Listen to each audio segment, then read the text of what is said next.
എല്ലാവർക്കും സൈലം ലേണിംഗിന്റെ പുതിയൊരു ക്ലാസ്സിലേക്ക് സ്നേഹ സ്വാഗതം. അപ്പോ ശ്രുതി ടീച്ചറാണ്. നമ്മൾ കുറെ ആയില്ലേ കാണാത്തത്. 6ാം ക്ലാസ്സിൽ നിന്ന് 7ാം ക്ലാസ്സിലേക്ക് മാറി വന്നതിന് ശേഷം നമ്മളിൽ പലരും കണ്ടിട്ടില്ല. പക്ഷേ നമ്മുടെ അവെഞ്ചേഴ്സ് ബാച്ചിലുള്ള മക്കളുമായിട്ട് ടീച്ചർ സംസാരിക്കാറുണ്ട് അല്ലേ, നമ്മുടെ ക്ലാസ്സുകൾ എടുക്കാറുണ്ട്. അപ്പോൾ യൂട്യൂബിലേക്കും നമ്മൾ വരാൻ പോവുകയാണ് കേട്ടോ. അപ്പോൾ ഇന്ന് ടീച്ചർ വന്നിരിക്കുന്നത്, എനിക്കറിയാം നിങ്ങൾക്ക് പാഠപുസ്തകമൊക്കെ മാറിയത് കൊണ്ട് വളരെ അത്യാവശ്യമാണ് പഠന പ്രവർത്തനങ്ങളും അതുപോലെ പാഠഭാഗവുമായിട്ട് ബന്ധപ്പെട്ട കാര്യങ്ങളൊക്കെ അല്ലേ. ടീച്ചറിന് പരിചയമില്ലേ? ശ്രുതി ടീച്ചറാണ്. കഴിഞ്ഞ വർഷം നമ്മുടെ സൈലത്തിന്റെ കൂടെയുള്ള എല്ലാവർക്കും അറിയാം. ഇന്ന് ടീച്ചർ പറയുന്നത് നിങ്ങളുടെ അടിസ്ഥാന പാഠാവലിയിൽ ആദ്യത്തെ യൂണിറ്റ് എന്താണ്? കതിർച്ചൂടും നാടിൻ പെരുമകൾ അല്ലേ. കാണുമ്പോൾ തന്നെ അറിയാം നമ്മുടെ മണ്ണിന്റെ മണമുള്ള അല്ലെങ്കിൽ കാർഷിക സംസ്കാരവുമായി ബന്ധപ്പെട്ട ഒരു പാഠഭാഗമാണ്. അതിലപ്പുറം ഒരു മനോഹരമായ കവിതയാണ്. ആ കവിത എല്ലാ വർഷവും നിങ്ങൾ തപ്പി നടക്കാറുള്ള ഒരു സംഗതിയാണ് ആസ്വാദനക്കുറിപ്പ് അല്ലെ. അതും പരീക്ഷ ആവുന്ന സമയത്താണ് ആസ്വാദനക്കുറിപ്പിന് ഡിമാൻഡ് ഏറുന്നത്.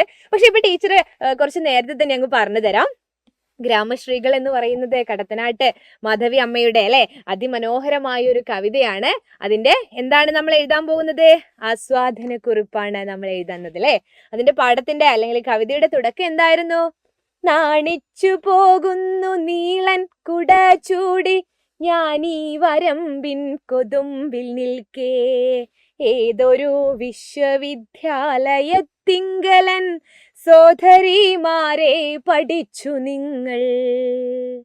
എഴുത്തുകാരി അല്ലെ കടത്തനാട്ട് മാധവി അമ്മ വയൽ വരമ്പത്ത് നിന്നുകൊണ്ട് കർഷക സ്ത്രീകൾ അധ്വാനിക്കുന്നത് കാണുമ്പോൾ മാധവി അമ്മയ്ക്ക് തന്നെ തന്നോട് ലജ്ജ തോന്നുകയാണ്. കാരണം എന്താണ്? ആ അഭിജാത്യത്തിന്റെ അല്ലെങ്കിൽ ഉയർച്ചയുടെ അല്ലെങ്കിൽ നീളൻ കുടചൂടി നിൽക്കുക എന്ന് പറഞ്ഞാൽ എന്താ? മറ്റുള്ളവര് കർഷക സ്ത്രീകൾ വെയിലുകൊണ്ട് പാടത്ത് പണിയെടുക്കുന്ന സമയത്ത് എഴുത്തുകാരി കുടയൊക്കെ ചൂടി ഇങ്ങനെ വെയിലൊന്നും കൊള്ളാതെ ഇങ്ങനെ നിൽക്കുകയാണ്. ആ കാഴ്ച കാണുമ്പോ നാണം വരുന്നത് ആർക്കാണ്? എഴുത്തുകാരിക്ക് തന്നെയാണ് അല്ലേ. കാരണം എന്താണ്? അവര് അധ്വാനിക്കുന്ന അല്ലെങ്കിൽ നമ്മുടെ നാടിന്റെ നന്മകളാണ്. ഞാൻ കുലമഹിമയും ആഭിജാത്യവും ഒക്കെ പറഞ്ഞ് കുടയൊക്കെ ചൂടി ഇങ്ങനെ നിൽക്കുകയാണല്ലോ. എന്ത് മനോഹരമായിട്ടാണ് ഇവർ ഈ ഒരു കല അല്ലെ, കൃഷിയെ കലയായിട്ടൊക്കെയാണ് കാണുന്നത്.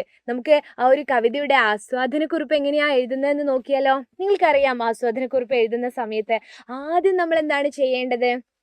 ആരാണ് എഴുതിയത്, ഏതാണ് കവിത എന്നല്ലേ ആദ്യം എഴുതേണ്ടത്. ആദ്യം അത് എഴുതുക. പിന്നെ ചുരുങ്ങിയ വാക്കുകളിലെ കവിതയുടെ ആശയം നമ്മൾ വിശദീകരിക്കണം അല്ലേ. അതിനുശേഷം നമ്മൾ എന്താണ് എഴുതേണ്ടത്? അതിനുശേഷം കവിതയിൽ എന്തെങ്കിലും പ്രത്യേകമായിട്ടുള്ള പ്രയോഗങ്ങളുണ്ടോ, പ്രയോഗ ഭംഗികളുണ്ടോ, വർണ്ണനകളുണ്ടോ, ശബ്ദഭംഗികളുണ്ടോ എന്നൊക്കെ നോക്കി കണ്ടുപിടിക്കണം അല്ലെ. അതൊക്കെ എളുപ്പത്തിലേ നമുക്ക് ആ കവിത മനസ്സിലേക്ക് അങ്ങ് എടുത്തു കഴിഞ്ഞാൽ ആ കവിതയിൽ നിന്ന് പെട്ടെന്ന് നമുക്കത് മനസ്സിലാക്കാൻ കഴിയും. പിന്നെ എന്താണ്? നിങ്ങളുടേതായ ഒരു കാഴ്ചപ്പാടും കൂടെ ഈ ഒരു കവിതയ്ക്ക് വേണ്ടി നിങ്ങൾ കൊടുക്കുക അല്ലെ. ആസ്വാദനക്കുറിപ്പിൽ നിങ്ങളുടേതായ ഒരു സംഭാവന കൊടുക്കണ്ടേ അല്ലെ, അതും കൊടുക്കുക. പിന്നെ ഇഷ്ടപ്പെട്ട വരി ഉണ്ടെങ്കിൽ അതും അതിൻ്റെ ഒരു കാരണവും കൂടെ എഴുതിയ അല്ലെ ആസ്വാദനക്കുറിപ്പ് പൂർണ്ണമായി. ഇത് ടീച്ചർ എഴുതിയ ആസ്വാദനക്കുറിപ്പാണ്. ടീച്ചർക്ക് വായിച്ച സമയത്ത് എന്താണ് ഈ കവിത എന്ന് ടീച്ചർക്ക് എങ്ങനെയാണ് തോന്നിയത്, മനസ്സിൽ നിറഞ്ഞത് എന്നാണ് ടീച്ചർ ഈ ആസ്വാദനക്കുറിപ്പിലൂടെ എഴുതുന്നത്. ഇത് നിങ്ങളൊരു ഉദാഹരണം മാത്രമായിട്ട് എടുക്കുക. എന്നിട്ട് നിങ്ങളുടേതായ ഇഷ്ടങ്ങൾ അല്ലെങ്കിൽ നിങ്ങളുടേതായ രീതിയിൽ നിങ്ങളുടേതായ ഭാഷയിൽ ആസ്വാദനക്കുറിപ്പ് മനോഹരമാക്കണം കേട്ടോ. അപ്പൊ നമ്മൾ തുടങ്ങിയാലോ? നമ്മൾ തുടങ്ങാം അല്ലേ. നമ്മൾ തുടങ്ങാണ്. പാടത്തു പണിയെടുക്കുന്ന സ്ത്രീകളോടുള്ള ആദരവ് സൂചിപ്പിക്കുന്ന കേരളത്തിന്റെ കാർഷിക സംസ്കാരം വിളിച്ചോതുന്ന മനോഹരമായ കവിതയാണ് കടത്തനാട്ട് മാധവി അമ്മയുടെ ഗ്രാമശ്രീകൾ എന്നാണ് പറയുന്നത്. ആദ്യം ടീച്ചർ എന്താ എഴുതിയത്? ടീച്ചർ ആദ്യം എഴുതി ഏത് കവിതയാണ് അല്ലെ, കവിതയിൽ എന്താണ് ഉദ്ദേശിക്കുന്നത് എന്നാണ് ആദ്യം എഴുതിയത്. ആശയമല്ല, എന്താണ് കവിത, ആരുടേതാണ് കവിത എന്നാണ് എഴുതിയത്. പാടത്തു പണിയെടുക്കുന്ന സ്ത്രീകളോടുള്ള ആദരവ് സൂചിപ്പിക്കുന്ന കേരളത്തിന്റെ കാർഷിക സംസ്കാരം വിളിച്ചോതുന്ന മനോഹരമായ കവിതയാണ് കടത്തനാട്ട് മാധവി അമ്മയുടെ ഏത് കവിത? ഗ്രാമശ്രീകൾ. അത് ഒരു ഇൻട്രൊഡക്ഷൻ ആയിട്ട് ടീച്ചർ എഴുതി. അതിനുശേഷം കവിതയിലെ ആശയത്തിലേക്ക് ടീച്ചർ വരികയാണേ. നിങ്ങൾ നോക്കൂ. നീളൻ കുടചൂടി വയൽവരമ്പിൽ നിൽക്കുന്ന കവയിത്രി കാണുന്നത് പിരിയോല കുട പോലും ചൂടാതെ സൂര്യന്റെ ചൂടേറ്റ് വയലിൽ പണിയെടുക്കുന്ന കർഷക സ്ത്രീകളെയാണ്. ഉന്നത കുലജാതയായ എഴുത്തുകാരി തന്റെ കേമത്തം കാണിച്ച് നീളൻ കുട ചൂടി പുറത്തു നിൽക്കുമ്പോൾ അവർക്ക് ലജ്ജ തോന്നുകയാണ്. നാടിനു വേണ്ടി എല്ലുമുറിയെ പണിയെടുക്കുന്ന കർഷക സ്ത്രീകൾക്ക് മുന്നിൽ താൻ എത്ര നിസ്സാരക്കാരി എന്ന് എഴുത്തുകാരിക്ക് തോന്നുന്നതാണ് കവിതയുടെ സാരം. നമ്മൾ അതവിടെ പറഞ്ഞു വെച്ചു. എന്താണ് കവിത എന്നല്ലേ ഈ കവിതയിൽ സംവദിക്കുന്ന ആശയം. പിന്നെ കവിതയിലേക്ക് പോകാട്ടോ. പാടത്ത് പണിയെടുക്കുന്ന കർഷക സ്ത്രീകളോട് നിങ്ങൾ ഏത് വിശ്വവിദ്യാലയത്തിൽ നിന്നാണ് ഈ വിദ്യ അഭ്യസിച്ചതെന്നും ഏത് അധ്യാപകനാണ് ഇത് പകർന്നു തന്നതെന്നും ചോദിച്ചുകൊണ്ടാണ് കവിതയുടെ തുടക്കം. അല്ലെ, നിങ്ങൾ എവിടെ നിന്നാണ് ഈ വിദ്യ, ഈ കൃഷി വിദ്യ അല്ലെ, കൃഷിപ്പണി പഠിച്ചത് എന്നാണ് അവര് ചോദിക്കുന്നത്. നേരം പുലരുമ്പോൾ കർഷക സ്ത്രീകൾ പരസ്പരം വിളിച്ചുണർത്തുന്നതും ഒരുങ്ങുന്നതും വയലിൽ ജോലിക്ക് പോവാൻ തയ്യാറാവുന്നതും വയലിൽ അതിമനോഹരമായി ജോലി ചെയ്യുന്നതും കവിതയിൽ വർണ്ണിച്ചിരിക്കുന്നു. അല്ലെ, നേരം വെളുക്കുന്ന സമയത്ത് അടുത്ത വീട്ടിലുള്ള കൂട്ടുകാരികളെ അല്ലെ, മറ്റു സ്ത്രീകളെ വിളിച്ചുണർത്തുകയാണ്. എണീക്കുന്നില്ലേ, വരൂ നമുക്ക് ജോലിക്ക് പോകാനായി എന്നല്ലേ. ഒരാളോട് ഉറങ്ങിപ്പോയാല് അടുത്ത വീട്ടിലുള്ള അവര് വിളിച്ചുണർത്തുന്ന ഒരു രീതി ഇപ്പോഴൊക്കെ നമുക്കത് ഊഹിക്കാൻ പറ്റുമോ? തൊഴിലുറപ്പിലൊക്കെ പോകുന്നവര് വേണമെങ്കിൽ അങ്ങനെ ചിലപ്പം വിളിക്കാറുണ്ട് അല്ലേ, നീ ചായ ഒന്നും കുടിച്ചില്ലേ, വാ പണിക്ക് പോവാനായി എന്നൊക്കെ പറഞ്ഞ് വിളിക്കുന്നത് നിങ്ങൾക്കൊക്കെ അറിയായിരിക്കും. അമ്മമാരും വീട്ടിനടുത്തുള്ളവരൊക്കെ പോകുന്നുണ്ടെങ്കിൽ അല്ലേ.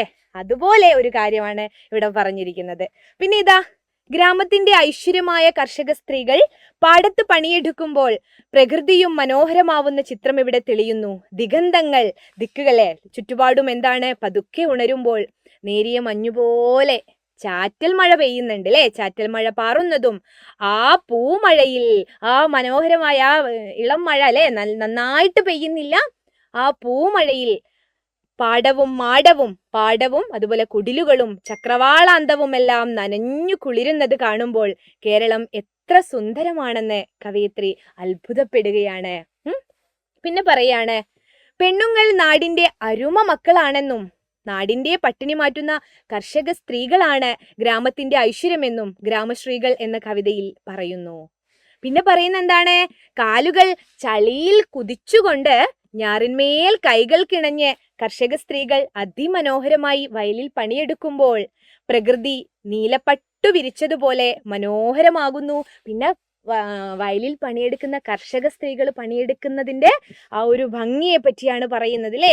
ചളിയിൽ കുതിച്ചുകൊണ്ട് അവരെന്ത് ചെയ്യുന്നുണ്ട്, കാലുകളൊക്കെ ചളിയിൽ ഇങ്ങനെ ചവിട്ടിക്കൊണ്ട് ഞാറിന്മേൽ കൈ കിണഞ്ഞ് അല്ലേ കർഷക സ്ത്രീകൾ അതിമനോഹരമായി വയലിൽ പാട്ടുപാടുന്നു. ഒപ്പം എന്താണ് ചെയ്യുന്നത്, ഇത് നോക്കൂ മക്കളെ, നാടിന്റെ വീരകഥകൾ അവർ ഈണത്തിൽ പാടുമ്പോൾ അതൊരു കലാവൈഭവമാകുന്നു എന്നും കവയിത്രി പറയുന്നു.